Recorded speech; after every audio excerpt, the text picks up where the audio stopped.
KISS video lekcija. Računalno povećalo. Neka bude kratko i jasno.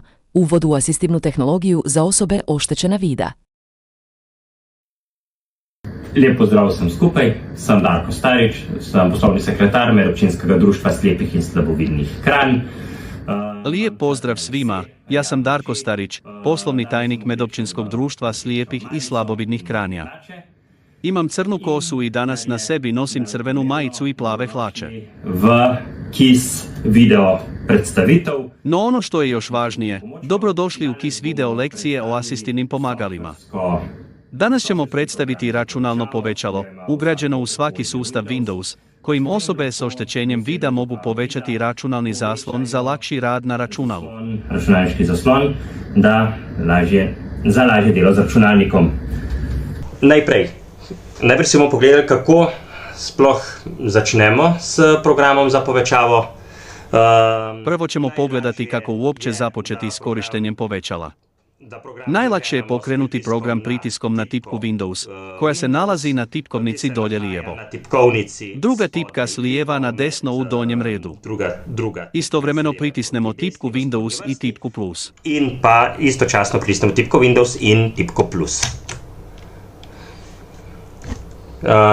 Kada se računalno povećalo pokrene, najprije možemo prilagoditi veličinu povećanja. Lahko najprej spreminjamo velikost povećave. Možemo to učiniti na više načina.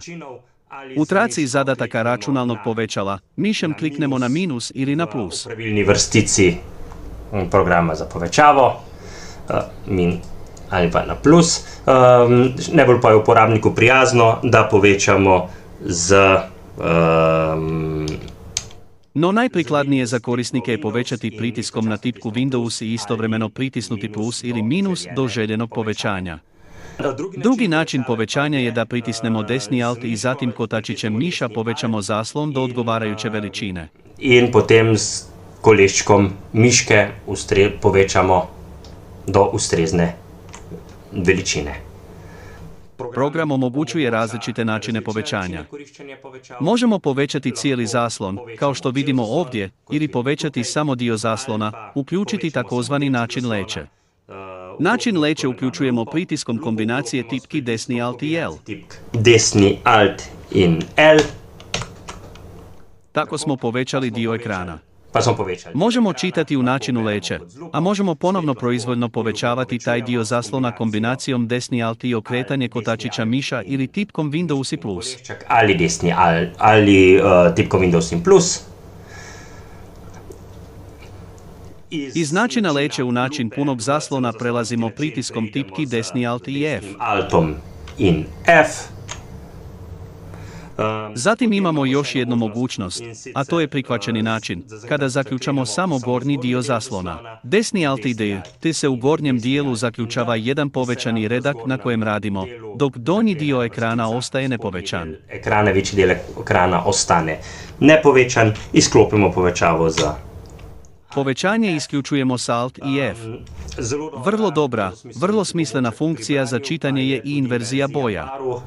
Nju uključujemo kombinacijom tipki desni Alt i slovo I, te prelazimo iz bijelo-crne kombinacije boja u crno-bijelu kombinaciju. Črne kombinacije u črno-belo kombinacijo.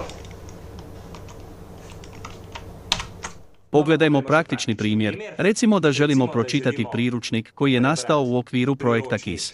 Ki je nastal v projektu KISS.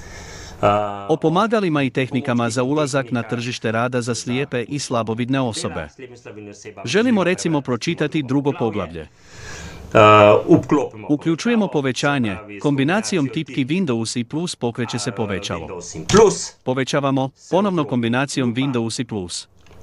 Tako. Se pravi spet s kombinacijo Windows in plus, tako. I možemo pročitati dokument na ovaj način. Tekst je postao pregledan, čitljiv. Kao što je već rečeno, možemo promijeniti lahko zamenjamo tudi i inverziju boja. Tako čitamo, dobivamo puno zanimljivih, korisnih informacija. Nažalost, nisu sve funkcionalnosti koje smo danas pokazali u trenutnoj verziji Windowsa dostupne. Govorimo o načinu leće, prihvaćenom načinu i inverziji boja, ali zahvaljujući certificiranom stručnjaku za pristupačnost gospodinu Brunu Totu. Vendar vam, zahvaljujoč certificiranemu strokovnjaku za dostopnost, gospodu Bruno Totu, lahko U opisu ovog videa možemo vam ponuditi poveznicu do dodatka koji možete preuzeti i instalirati na svoje računalo. I sve prikazane funkcionalnosti će lijepo raditi. To je bilo to za ovu kratku prezentaciju ovog korisnog alata koji praktički imamo na svakom računalu kod kuće, već serijski instaliranog. Hvala lijepa na pozornosti. Praktično doma, že serijsko inštaliranega. Hvala lijepa da ste nas gledali. Ako imate bilo kakvo pitanje, rado ćemo odgovoriti na vaš komentar ispod videa. Pod videom. Hvala lijepa za tokrat in nasvidenje naslednjič. Hvala vam što ste bili s nama i doviđenja. Pozivam vas da pogledate i druge kratke video lekcije. Poveznice možete pronaći u opisu videa. Hvala još jednom i lijep pozdrav. KISS, Intro to Ad for VIPs. Neka bude kratko i jasno, uvod u asistivnu tehnologiju za osobe oštećena vida. Ovo je Erasmus Plus K210, ADU projekt koji financira Europska unija. Međutim, izražena stajališta i mišljenja isključivo su autorova i ne odražavaju nužno stajališta Europske unije ili AMPEU-a, Agencija za mobilnost i programe EU, niti su Europska unija i AMPEU odgovorni za njih.